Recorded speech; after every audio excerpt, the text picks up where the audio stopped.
Welcome to the Ephesiology podcast, a podcast dedicated to the early Christian movement and its implications for the church today.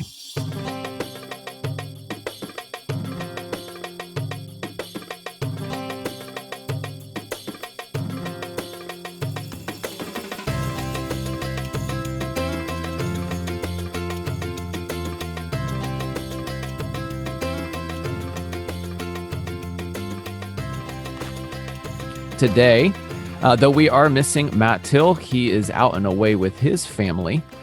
We are with Michael, our resident ephesiologist. I'm Andrew Johnson, an associate pastor at Neartown Church in Houston, Texas, and we are very, very, very happily joined by one Keelan Cook. Keelan is a guest of, or has been a guest of ours already. He is a strategist, a missiologist, and the associate director at the Union Baptist Association here in Houston, and my good friend. So, Keelan, welcome to the show. Thanks, Andrew. It's a real pleasure to be here. I don't think I've ever called our podcast a show, but I just did. Oh, so it's no.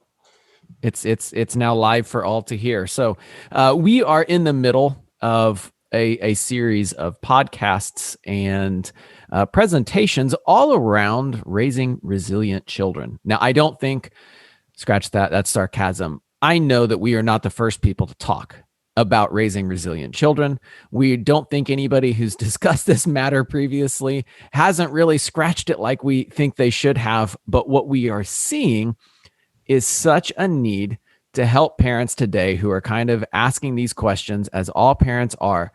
Am I doing this right? How do I actually have my kids raised in the Lord and follow hard after him? And so Michael, can you give some more color to this and then fill us in on why we even have the wonderful Keelan Cook with us? Yeah, well, I'm grateful, Keelan, that you're here joining us. And this is just such an important topic. We're realizing, and data is driving why we're so motivated to talk about raising resilient children. But we're realizing that over the next 30 years or so, the predictions are 45 million young people are going to walk away from the faith of their families. And that's tragic to think about. That's something like 1.4 million young people every year leaving their faith. And so we felt like that we wanted to come on and talk about this topic because it very much fits with the ephesiology. I mean, you think of Ephesians chapter 6 and Paul's admonition to fathers to raise their children and in the Lord. And we want to do that. We want to be faithful parents, and we want to be a resource to other parents. And so I'm excited that we can talk about this topic. Keelan, you wrote a blog. Now it's been a little bit more than a year ago that just captured my attention. It wasn't something that you typically see, and it's certainly not something that a lot of parents talk about. But you made the astounding or raised the astounding question of, do I want my children to be missionaries? And so, Keelan, tell us about that. What were you thinking? Yeah, Keelan, what were you thinking? Sure. You want to send your kids away? Yeah, it sounds kind of crazy, doesn't it? Just give a little background here. So I have served overseas as a missionary myself. My wife also has a deep love for the nations. She was in seminary when we met, and she was training to go be a missionary overseas. So that's some background on our family that I think is pertinent here. But really what happened in that particular article, so we wrote it about a year back. We had 6 months prior to that had our first daughter. She's about 18 months old now. And we just here a few weeks ago had our second child, a son. So we have a little girl and a little boy now. So we're reeling from that one, still really excited about it. But that's kind of my little family. And they're both adorable. So you all have done just a bang up job so far in making beautiful children. So well done. I know that was within your control. So good work. Yeah, right. I think so too, though, Andrew. So I'm in complete agreement with you here. Needless to say, though, so pandemic happens last year about this time. and we're holed up in the house, right? And so I'm using this as an opportunity to maybe catch up on some reading that I've been wanting to do. And here I am, a brand new parent. And in the process of that, one of the little books that I had picked up that I wanted to read was one by Don Whitney, which is called Family Worship. It's a real simple little text. It's more of a how-to than it is anything else, about the importance of, if you're a family and you're wanting to raise your family in the Lord, historical and important practice is this idea of having a family worship time. And so I'll start reading through this. And in the book, he actually quotes John Patton. Now, John Patton was a missionary from a long time back to the South Pacific. He wrote his own autobiography, and he pulls a quote out of that autobiography that really got my wife and I thinking as we were reading this book. And I think it would probably just make sense for me to read that quote because it served as the genesis for the article. And I think it's a really good talking point for us as well. So the quote from the Patton book is this: "How much my father's prayers at this time," he's speaking of their family worship time, "at this time impressed me, I can never explain, nor could any stranger understand. When on his knees and all of us kneeling around him in family worship, he poured out his whole soul with tears for the conversion of the heathen world to the service of Jesus, and for every personal and domestic need. We all felt as if in the presence of the living Savior and learned to know and love him as our divine friend. As we rose from our knees, I used to look at the light on my father's face and wish I were like him in spirit, hoping that in answer to his prayers, I might be privileged and prepared to carry the blessed gospel to some portion of the heathen world." Wow. Wow. Profound. It's a weighty. profound statement. So reading this book, come across this, and it just sets me back some. And it raised the question for me, here we are talking about the importance of family worship, but it causes me to press further. Like when we talk about spiritually forming our kids, we do a whole lot of talk, a whole lot of rhetoric around the importance of making disciples of all nations. And we say, man, it is really important for us to be sending missionaries. And that's still true. It is, absolutely. The question that this raised for me, though, is do I want to send my own kids, right? Wow. And so that was really the genesis of the article. Yeah. Wow. That is such a cool quote.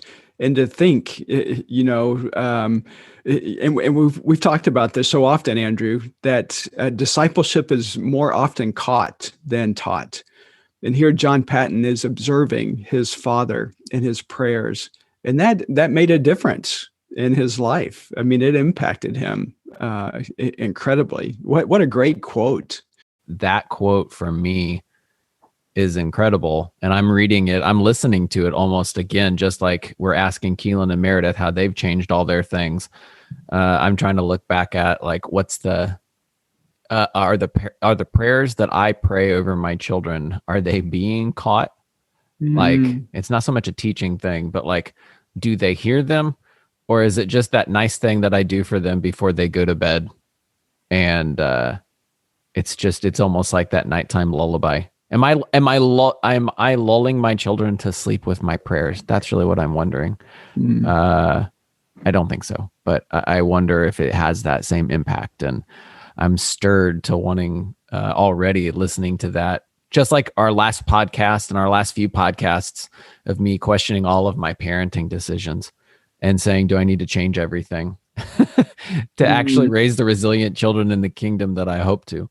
So that's one of the things that it did for us as well, Andrew, to hear Patton, I think, like witnessing the passion of his father's prayers. So there's two or three things here. There's the content of the father's prayers. There's also the passion of them, right? And the fervency, the urgency, the pouring out his spirit, I think is the way that Patton labeled that moment. Is that the way that I pray in front of my family? that's one of the big questions there that I think it sent us into as well, Andrew. Okay, can we I have a question that's tangential to that. So let's put a pin in that because I don't want to get too off track. So specifically to answer Michael's question, what have you and Meredith, because some of these things are things that are observed in older children, right? And your two are not so old to do a deep dive into scripture right now. They can't talk. So just for framing that up for our listeners, they're very small. So, but how are you and Meredith trying to lay the breadcrumbs so that you can get to that place now? What are some habits that you guys are putting into place now?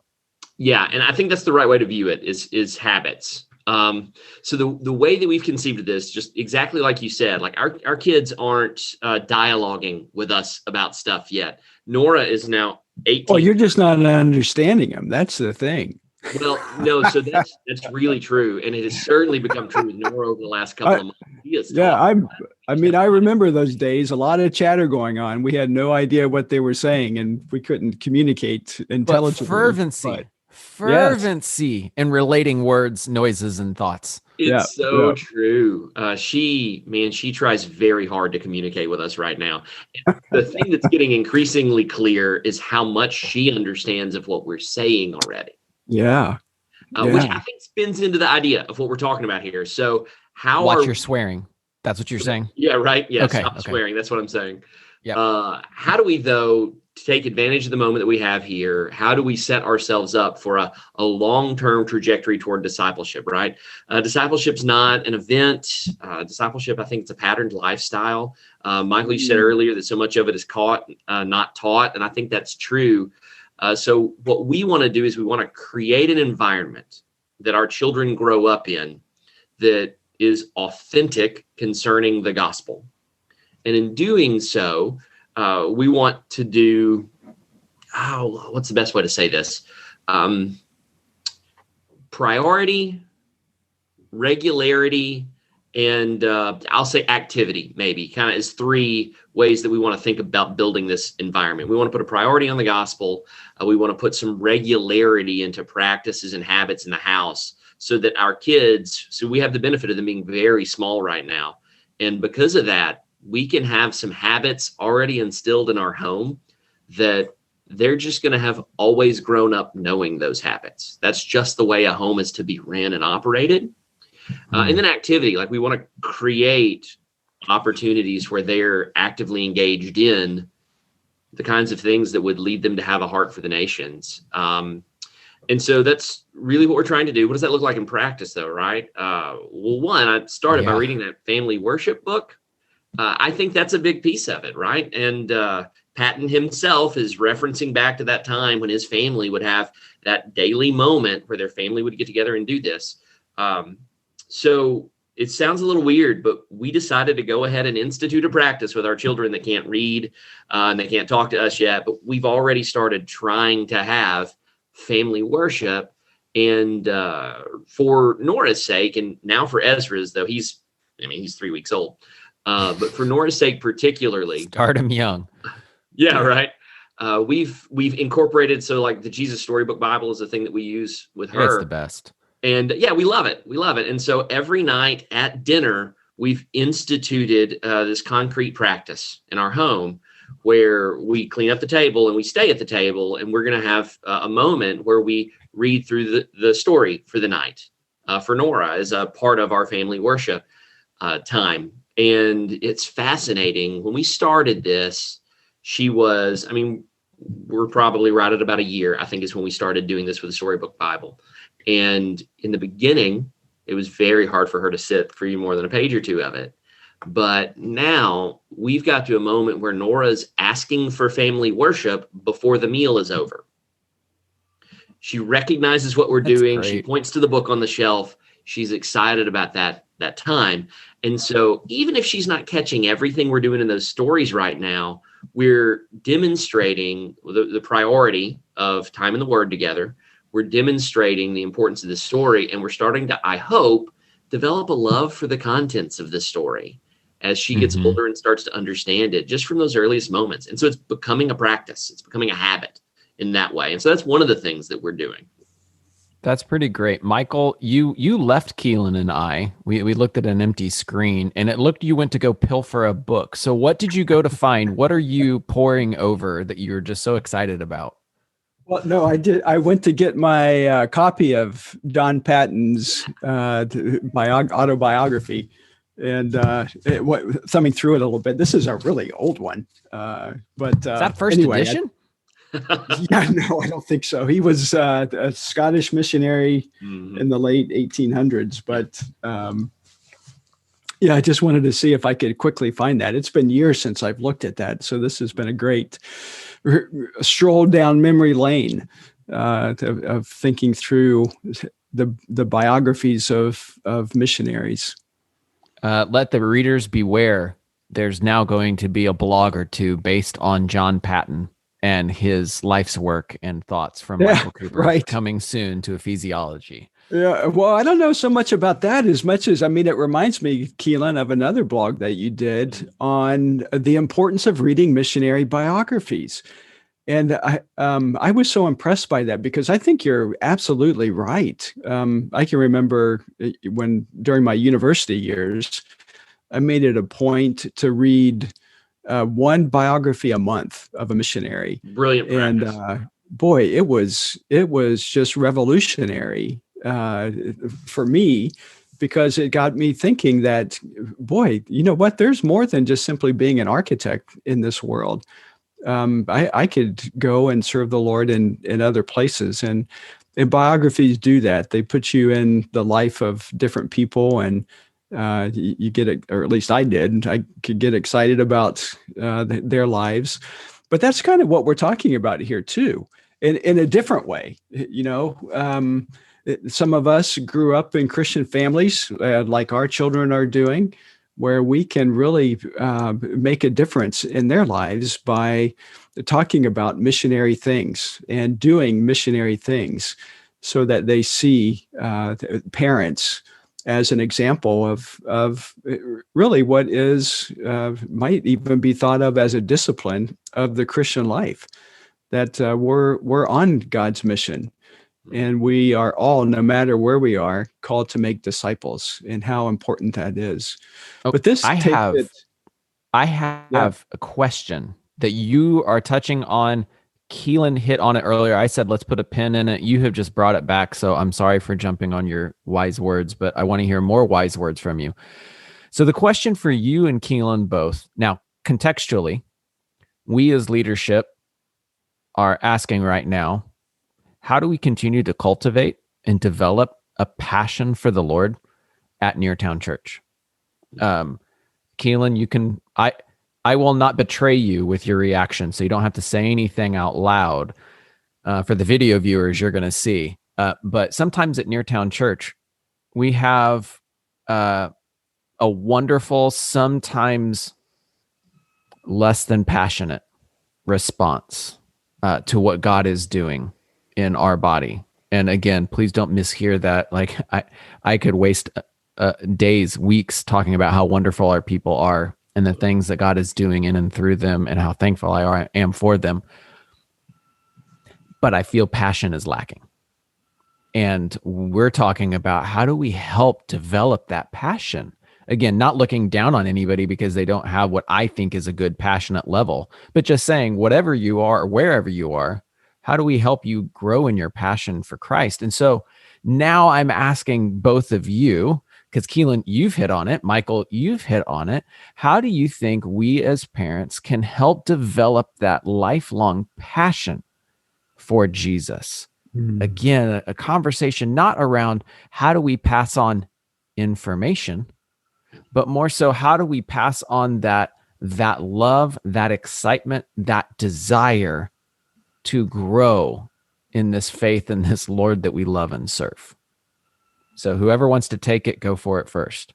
Yeah, well, I'm just going to pass it to Keelan because I think our listeners hear from me enough, and I sound like a broken record just simply because that passion, I believe, is caught. And if I'm not demonstrating it in my life, living it out before our children, then I should have no expectation that they would catch that, or that they would in turn live it out. And so I think there's a burden that we as parents bear, and we rightly bear, because it's given to us by the Lord to train up our children. And we need to be wise about how we do that. Keelan? Michael, I don't know that I could have said it better myself. So I'm basically going to regurgitate what you just said. I think 100. But now you're going to say it in Texan. So yeah, that's right. I'll say it in Texan now. So 100% what you just said, I think, is right. How do we instill passion, not just information? That's a baton that is passed. And if you're not holding the baton, you can't pass it. You can't give what you don't have. Yeah, you can't give what you yourself do not have. And if that is true, there's a couple of questions that spin out of this one, I think, for me, that become hooks that we can hang some application on. One of those is, what is my purpose as a Christian parent? And I think it's more than, let's just make sure these kids don't die and become well-adjusted Americans, right? Like, I think it's more than that. That's an understatement. Thanks for that real Right. low-key suggestion. Though so often I think that's kind of how we treat parenting, even as Christian parents in America, is I want my kids to be well-adjusted members of society. And as Christians, I think the scripture calls us to more than that for our kids. What do you mean by well-adjusted member of society? What goes through your mind when you're saying that? Certainly. I think that's the problem. I think that's a substandard understanding. But so, for instance, when I was growing up as a kid in the Bible Belt, just that kind of the God and country, like I need to fit. I need to fit in my world. And so I want my kid to be a good kid. And I want him to fit well into the world around him. I want him to be able to have a good job, have a good career, be able to take care of his family, do all of the things that culturally and from an American worldview, like this is what we're supposed to be and do. I would jump in and use Michael's term that he's been writing about recently, is that if our children are a part of the American civil religion, if we are voting with regularity and are reliable to support the God and country batons and hold those both strongly and frequently, then that is the highest good. Yeah, I think that's very prevalent in a lot of circles within North American Christianity right now. And I think civil religion's fair language for this idea.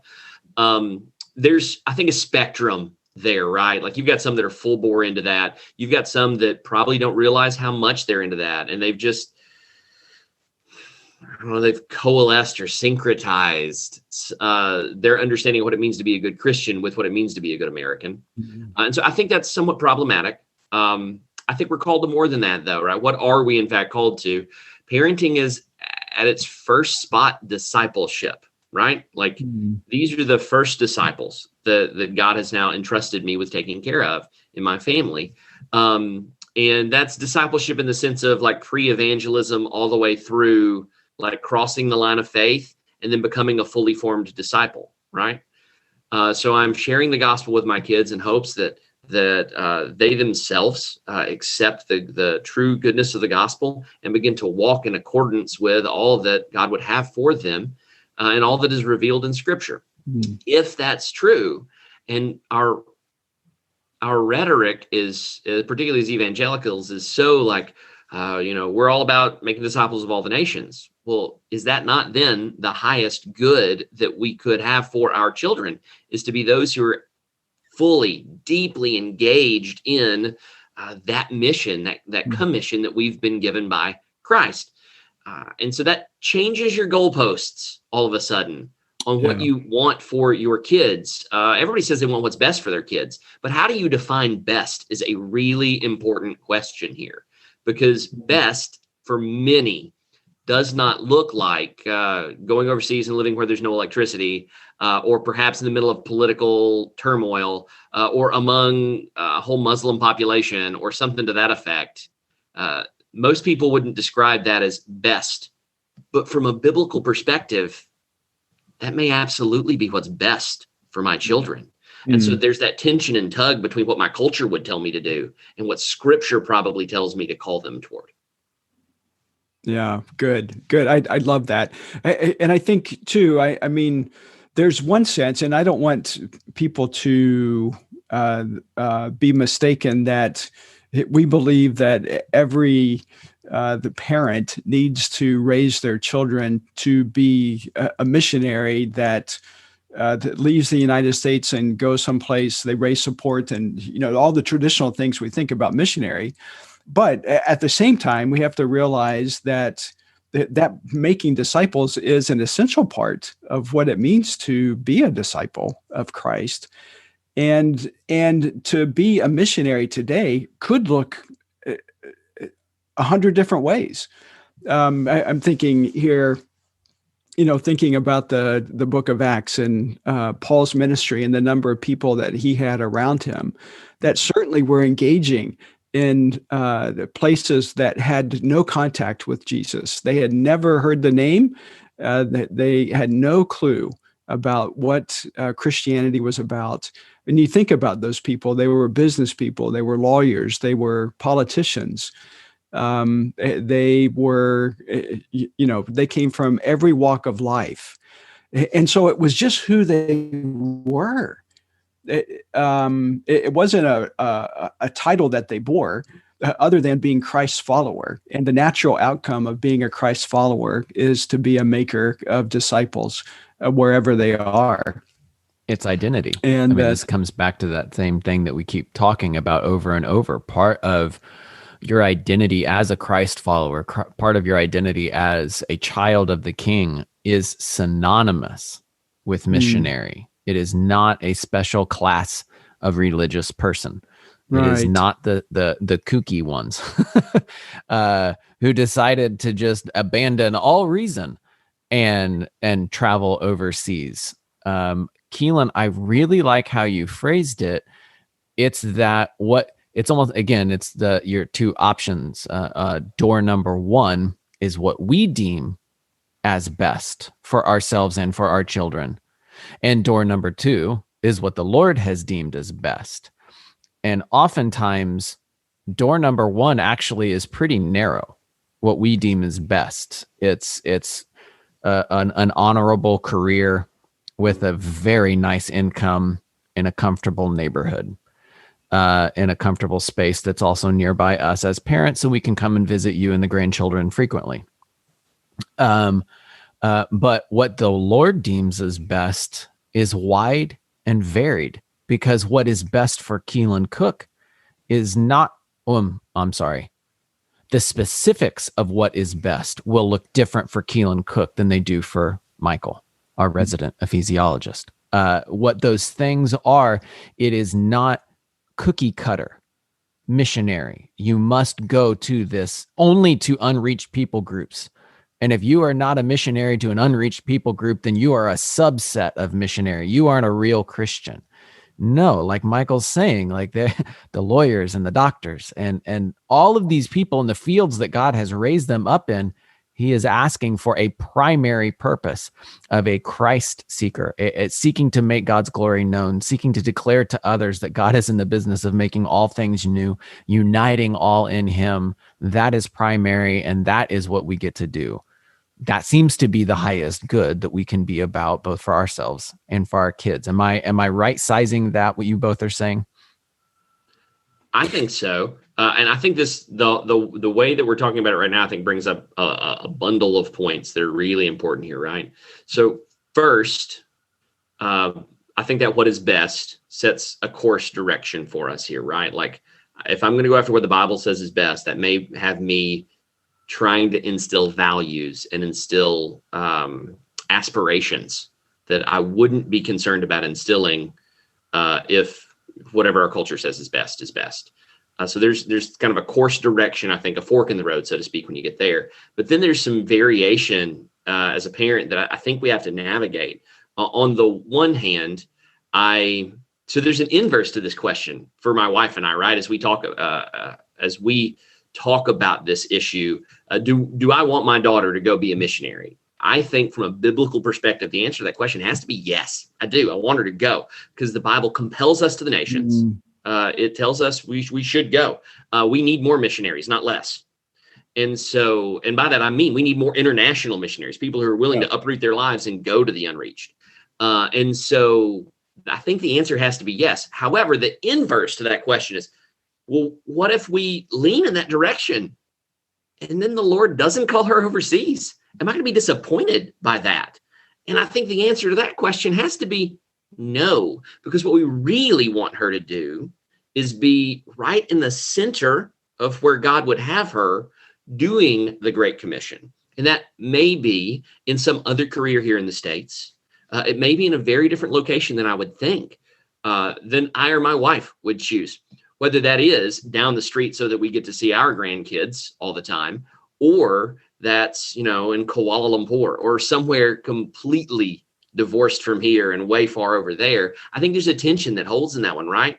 And so what we want to do is we want to instill in our children, this is me thinking here, right? We want to instill in our children an understanding and passion for the Great Commission, and understanding that God has pressed us all to the nations, but at the same time, a willingness to hear where the Spirit would have us be involved in that mission.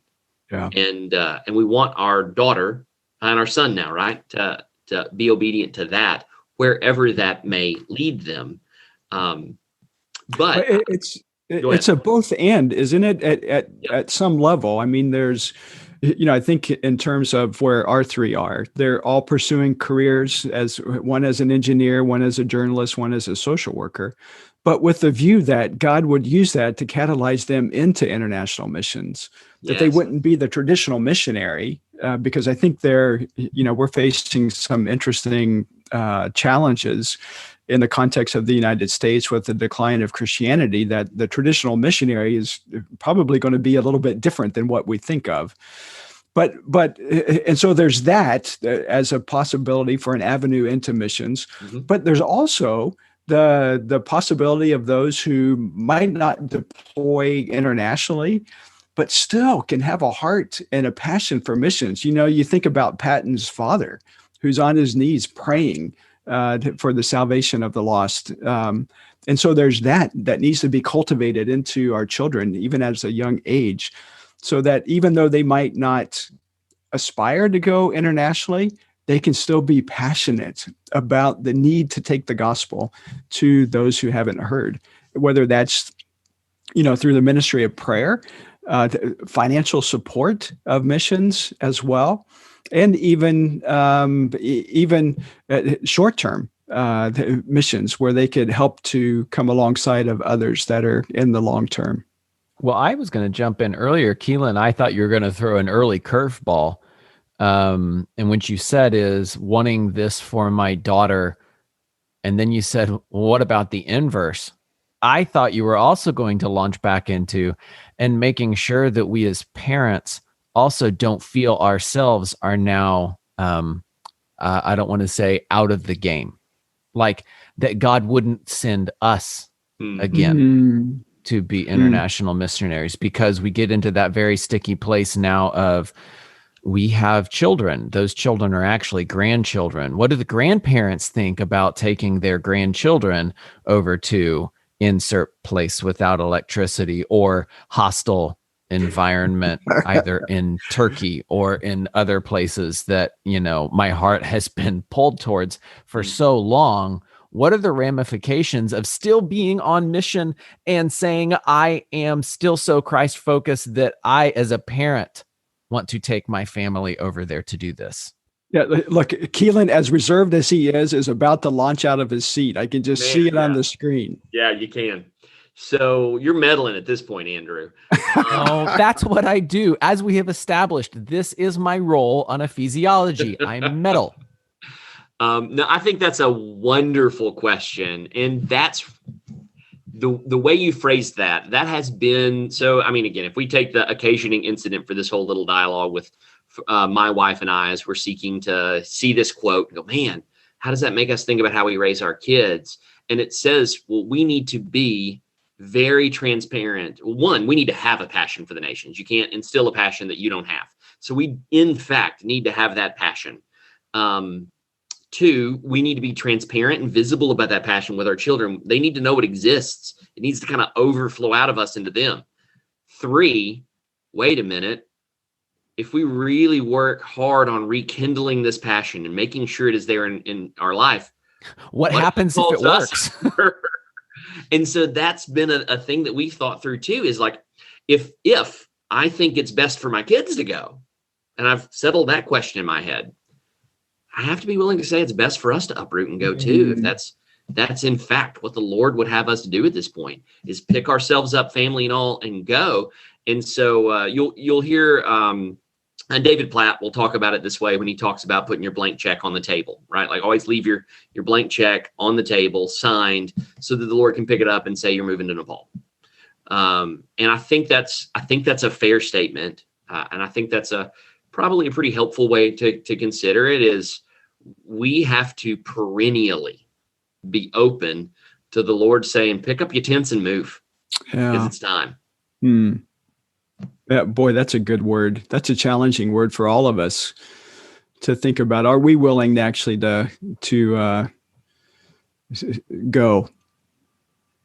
Yeah, and I think it's best as we're framing it, it is because the Lord is sending us, and because he has a plan for us to be a part of what he is already doing. Not, please understand, we're not talking about a missionary who is going to go over and save out of their work, now going to go to this, again, as the quote was earlier read, go to this heathen culture and show these heathens who Jesus is. It is not by our might. It is not by our wisdom. It is not because we have figured it all out, but it is in the service and name and the love of our King that we want to go and show what it looks like to be a people of this King. And I'm only going to go on this small rant, mainly because I hope to be able to use it for a sermon at some point nearby. So I don't want to step on my own toes, but I've been in Deuteronomy, in the law a lot lately. And I am overwhelmed with the consistency that God, through Moses writing, continues to tell the Israelites, y'all stiff-necked, you are a broken and a hard of hearing, a hard-headed people. And so understand that God's favor to you comes because he really just wants to stay faithful to the covenant that he's made in you. And he wants to raise you up to be seen as others. I want you to follow the law, not because I gave you the law.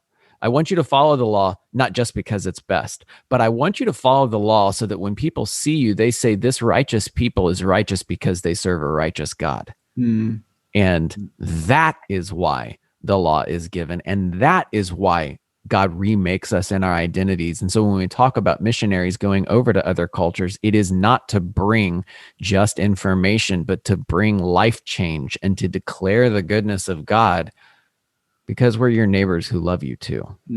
I mean, that I want to at least frame our conversation, so I don't want anybody to kind of immediately have a recoiling effect, be like, man, it really sounds like they're trying to say we have to go and save those other nations and be willing to cash your blank check there. But it's more of a love and service to our King, because again, as we've said over and over, it's his best that we are seeking.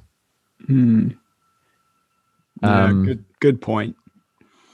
Keelan, Michael, do you feel that there are any other topics that we should try to wrangle in to our discussion on raising resilient children, specifically with the focus of missions? Is there any door that we haven't kicked down, trying to say this is critical to our conversation about it? I'm thinking. I'm sure there are doors that we haven't approached yet, but this has been great. A great discussion on this topic, and such an important topic it is for us as parents to consider. Really leaving our children in the hands of the Lord. And that's what this is about, entrusting them to the Lord, but being faithful to do the things that the Lord requires of us, so that they will, in fact, grow up to be resilient children, faithful to walking in the steps of the Lord themselves.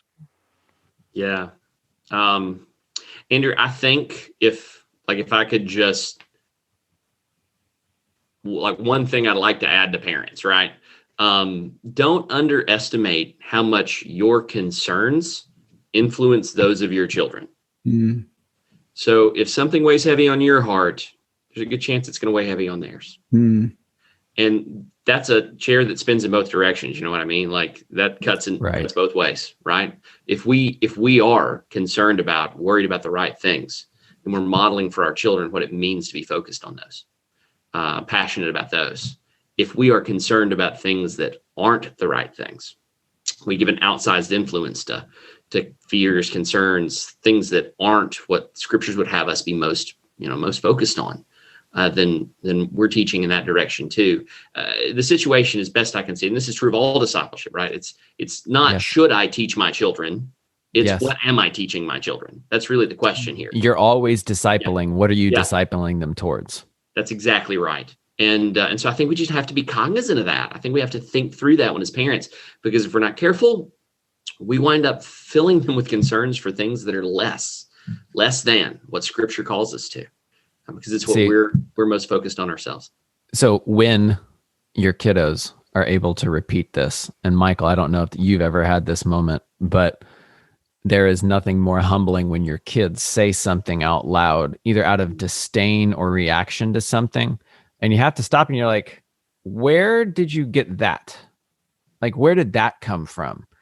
And they're like, oh, well, I heard you talking about, or then you realize, I already know the answer to that question before I ask it.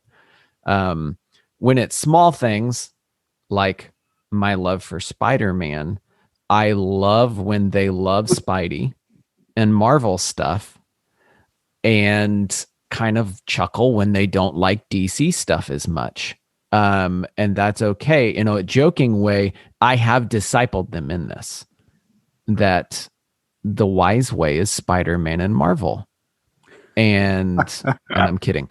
But that has been a joke. But when my kids look down on something, or they make a comment about something, I'm like, that you didn't need to, like, you're putting down something, and yet you've had no interaction with that. Or something that my kids picked up. Oh, it was yesterday, August.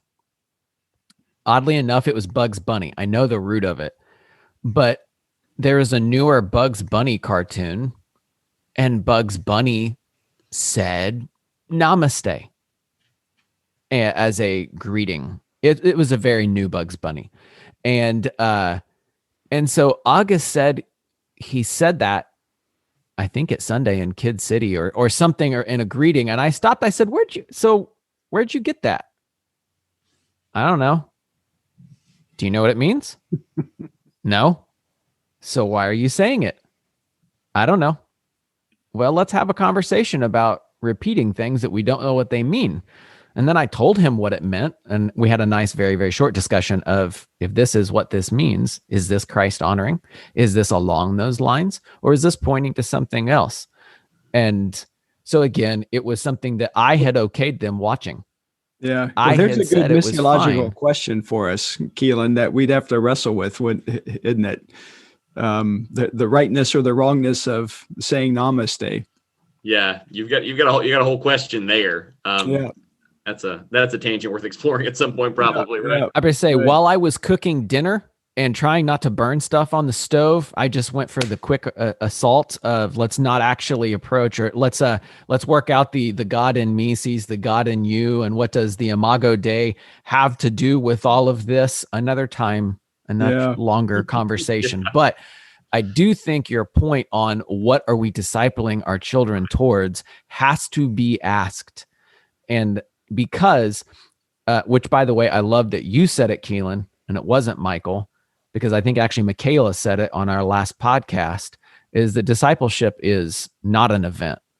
It is not a one-time thing. It is an all of life. It is an every day. It is an every moment, because we are always discipling our kids towards something.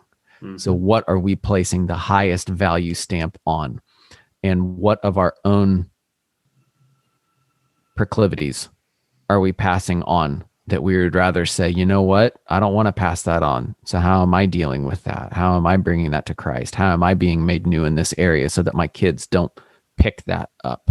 Mm-hmm. Mm-hmm. Or at least that's my worry. Good stuff. Good stuff. Hey, this has been a great conversation. Keelan, thanks so much for joining us. Absolutely. Love the opportunity. It's been a lot of fun.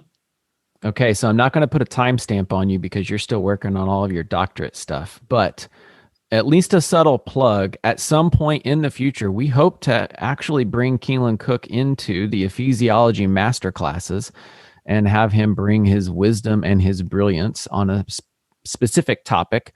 So Keelan, in 30 seconds, can you at least pitch your very much unformed idea that we do not have a class yet for, and we are hoping to work for someday?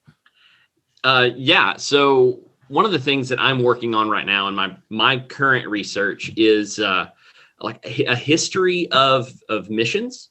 And in particular, a lot of my work deals with how we've handled missions here in the States for the last 150, 200 years concerning immigration. And I think it's created some pretty interesting insight, at least for me. And there's a whole lot of, when we look at how we've done things in the past, it gives us a good framework for considering how we do things today. And so that's kind of a 30-second plug, is how can we be informed by some of how we've approached the Great Commission in the past in such a way that it helps us do so in a healthy way today. Dang. Well, I think I'm already signing up for that class. So if you are interested either in that topic or whatever else that we have for our Ephesiology masterclasses, please go online, masterclass.ephesiology.com. Check those out, get registered, as well as, for the first time, at least I'm ever mentioning on the podcast, we would love for you to be able to support the global training of leaders. If you have a value for this, please go on to our masterclasses website and consider, how can I support brothers and sisters in Christ in theological training through what we are offering. There are links on the page with more information. And if there aren't, there will be by the time you listen to this. So for Keelan, thank you so much. From Michael and I, thank you so much for joining us on the Ephesiology podcast.